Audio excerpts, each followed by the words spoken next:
Hi everyone, it's Rachel. Today I'm going to talk about abortions in the US courts. So first up is Texas Senate Bill 8. I'm just going to give a brief update. I know that Maddie did a presentation about this bill earlier, but there's been a couple of important decisions that have come out recently about this case. So first, a brief recap. Senate Bill 8, it bans abortions after the detection of a heartbeat, which is typically around 8 weeks. And a ruling in September by the Supreme Court allowed the law to stand. It was a 5-4 decision that left the law open to legal challenges.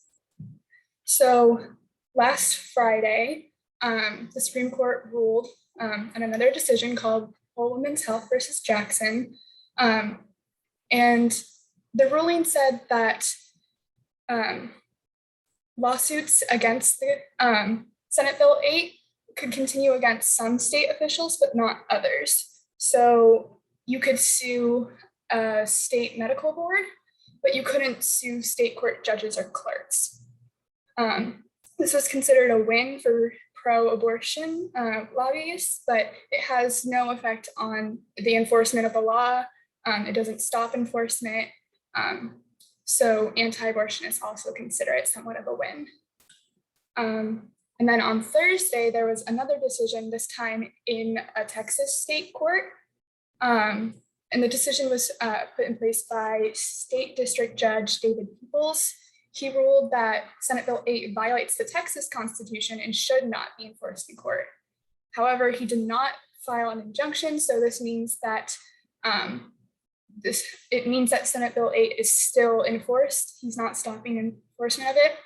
And he also made it very clear that his ruling was not based on the legality of abortion, but the legality of private citizens being responsible and being able to sue. It's about the civil procedure behind the case, not about the constitutionality of abortion. Okay.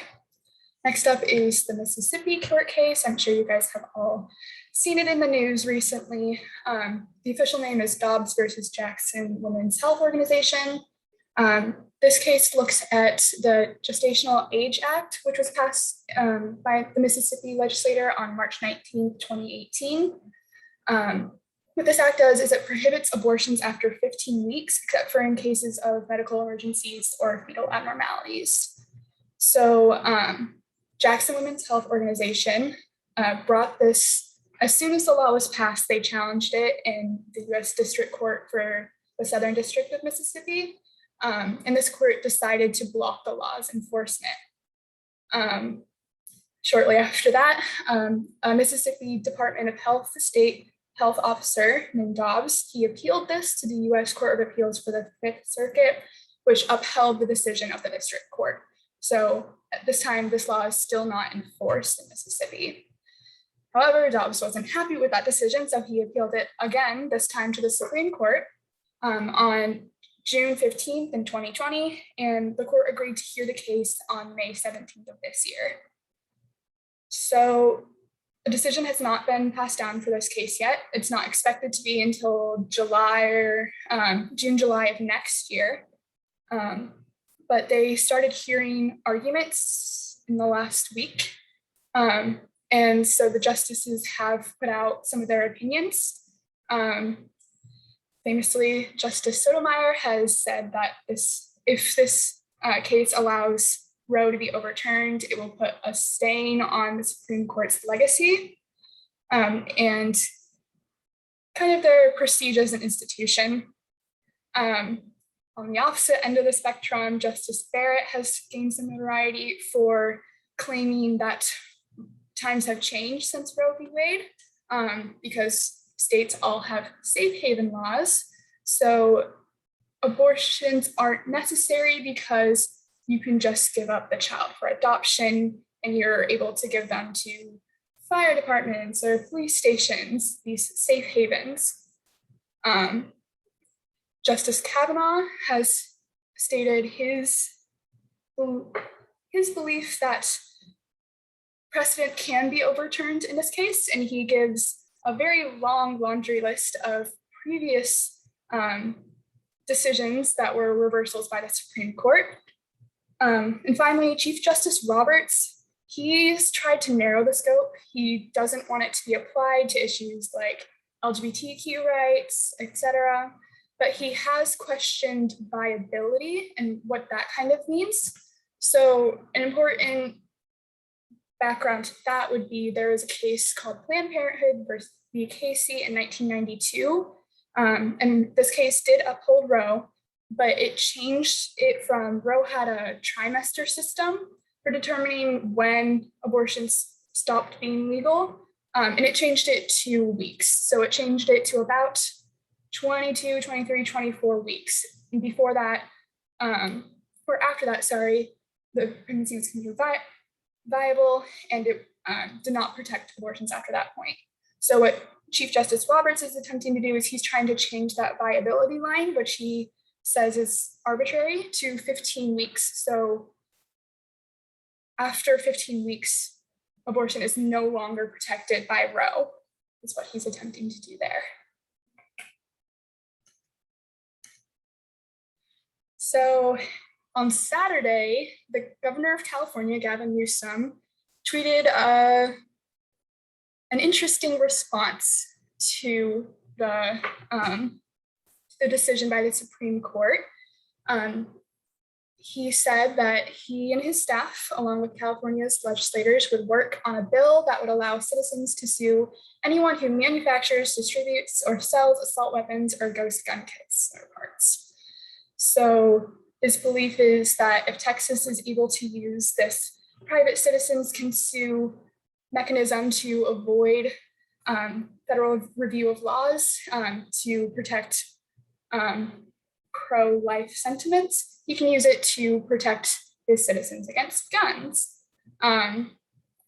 He said, he made a comment that kind of showed it was in response to a ruling made recently that overturned a 3-decade-long ban on assault weapons in California by comparing them to Swiss Army military knives. And this relates back to abortion because Justice Sotomayor and the Firearms Policy Coalition, which is an NGO based, an NGO based in California, put out warnings after the decision to let Senate Bill 8 stand that this would be used in other situations, which is exactly what Gavin Newsom is trying to do. And so some Republican governors have already put out responses, such as Greg Abbott, saying that he would not let that stand in Texas. He directly mentions an opponent, someone running against him for governor of Texas, saying that he would do this as well. So using political reasoning here. So how does this connect to the Christian nationalist playbook? First of all, it's destabilizing institutions. As Justice Sotomayor said, she believes that if the Mississippi court case overturns Roe v. Wade, it would put a stain on the institution. And it's destabilizing the legitimacy of the United States Supreme Court, blowing up local issues. The Mississippi case started in a very small district of Mississippi, but through the appeals process, it's been brought all the way up to the Supreme Court and could potentially challenge a 50-year precedent created by Roe v. Wade. They're also claiming to be under attack, especially we saw with Governor Abbott's response to Gavin Newsom's new bill, saying that if his opponents are let into office, they will do the same thing. And then it's a classic case of doublespeak. They want this bill to stand. They want to be able to use private citizens to stop abortion, but when the left tries to do the same thing with guns, it's not okay. And that is all. Here are my references. Let me know what you think, and I hope you have a great finals week.